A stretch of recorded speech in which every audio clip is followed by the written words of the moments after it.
Hi, it's Jenna. And Jacob from Baird Farm. And today we're going to be teaching you how to make maple candy with Vermont Evaporator's Maple Candy Making Kit. Let's go. When you open up your box, here's what you'll find. You'll find maple candy molds. You'll find taffy sticks. You'll find a candy thermometer. And of course, the most important thing, a half a gallon of pure Vermont maple syrup.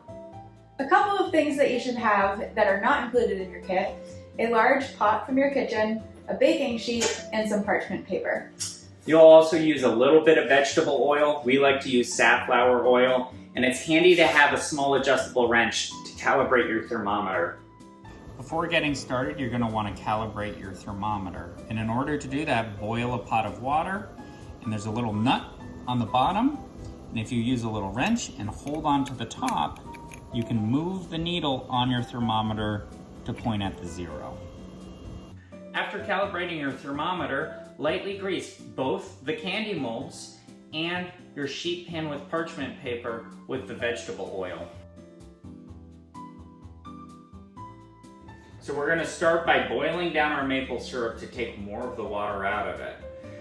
You don't have to use the entire half gallon, but you certainly should use more than a quart to avoid burning in the stock pot. It's important to use the largest stock pot you own, because when the syrup comes to a boil at 219 Fahrenheit, there's going to be a lot of foam pressure that can easily boil over, and it can be dangerous. Once you start to boil your maple syrup, don't go walking away. Be sure to monitor it. The maple syrup will really start to foam at 219 Fahrenheit. So I add a couple of drops of vegetable oil preemptively before it starts to boil. We're gonna bring the temperature of the syrup up to like 243, 244-ish. On your dial thermometer, there is a red band where the candy temperature should lie. On your thermometer, the needle will make a full rotation before it's in the syrup range. The zero is marking 212 Fahrenheit, the boiling point of water. Maple syrup boils at 219 Fahrenheit, and so we're going up another 30 degrees above that. Notice how you can get quite a bit of foam early on when it comes to a boil.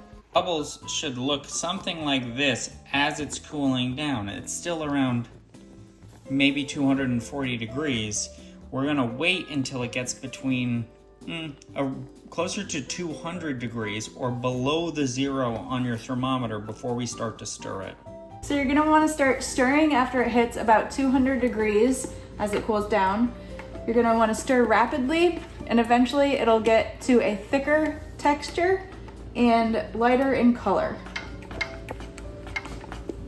Notice how it's gotten thicker and grainier. This is after about 10 minutes of stirring.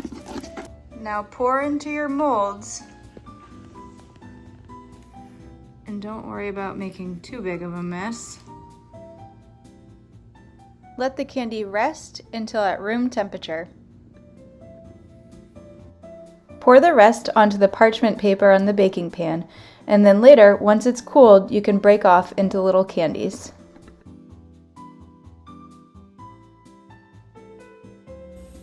Then simply just pop the leaves out of the mold, and then you've got yourself some maple candy.